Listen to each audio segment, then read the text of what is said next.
Hello everyone, and welcome back to Myths from the Past. Today's myth is the story of Taurus, one of the 12 Zodiac signs as told in Greek mythology. The story I'm telling you today has the birth of kings, shape-shifting animals, a giant robot, and of course, Greek gods. So be sure to stay to the end to get all of the story. In Greek mythology, as well as any other mythology, small variations in details will always exist. This is partially due to stories being morphed over time, as many of these myths and legends were spread by word of mouth, changing slightly every time, like a game of telephone played out over centuries and centuries. I have done my research to ensure that you hear the most accurate and common version of the myth. But if you have heard another version, understand that there is a good chance that neither are incorrect, but are rather myths changed over time. With that being said, before we hop into today's story, please take a few seconds to like this video and subscribe. The more of you who do so, the more these videos get pushed out, and the more time I'm able to devote to making new videos for you to enjoy. Overall, it's a win-win for both you and I would greatly appreciate it. The story of Taurus begins with Europa. Europa was the daughter of Phoenix, the king of the Phoenicians. Now Europa was known for being beautiful, so much so that it changed her life forever. From high above on Mount Olympus, the leader of the Olympians, Zeus, saw Europa and her beauty. Though he is married to Hera, Zeus is known throughout Greek mythology to go and take mortal lovers, much to the anger of his wife. In fact, a good majority of Greek mythology probably wouldn't exist if it weren't for his antics.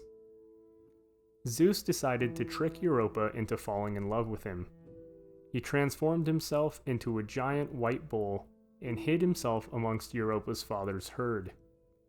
While Europa and her maidens were in the fields harvesting and taking care of recently planted flowers, she spotted the great white bull, and knowing that her father's herd was tamed, went to admire the beast. After admiring it from a distance, Europa approached the bull, awed by its beautiful coat and large size. She began to pet the bull, and noticing how tame the bull seemed to be, she decided that she would try to get on its back to ride it. As soon as she got onto the bull's back, Zeus knew that his plan had worked perfectly. He immediately took off running with Europa still on his back. Being the god of all gods, there was nobody, not even King Phoenix himself, who could hope to catch up with the disguised god. Eventually, after running across the entire kingdom, they arrived at the ocean. Even the oceans were of no obstacle to Zeus, and he took off swimming away from the kingdom. Zeus then took Europa to the island of Crete. Once they arrived, Zeus showed his mortal form to Europa. Gods in their mortal form were still awe-inspiring to mortals. They tended to almost glow with their power and were much more beautiful than any mortal could ever dream to be. Zeus managed to seduce Europa, and over time she gave birth to 3 sons of Zeus. These demigod children were named Minos, Rhadamanthus, and Sarpedon. Minos became the king of Crete and eventually the namesake of the monster known as the Minotaur. Rhadamanthus became the king of Cyclades Islands, while Sarpedon became the ruler of Lycia. The children were of great importance to the eventual rise of Greeks, and Europa was considered to be the mother of these Greek kings. Besides the children, Zeus also gave Europa 4 amazing gifts. The first was a necklace forged by the god Hephaestus himself, making it the most beautiful piece of jewelry ever held by mortal hands. The next gift was Laelaps, a magnificent hound that would always hunt down its prey no matter what.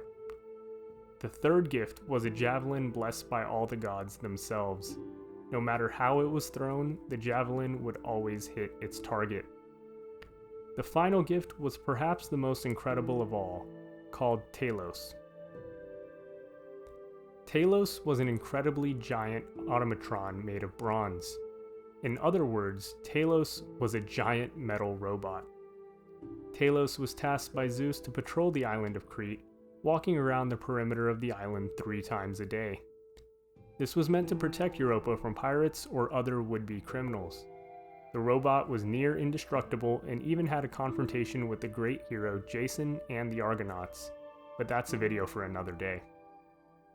Europa's legacy was incredibly large. One of Jupiter's moons is named Europa after her, and it has recently been of great interest to scientists because it may actually contain liquid water near its surface, so much so that the moon might actually have oceans. Secondly, Europa is sometimes given credit for being the namesake of the continent Europe, though this is still disputed by some academics. Once again, if you've made it to this part of the video, please consider subscribing and liking. The more of you who do so, the more time I can devote to making more content for you. I look forward to seeing you next time on Myths from the Past.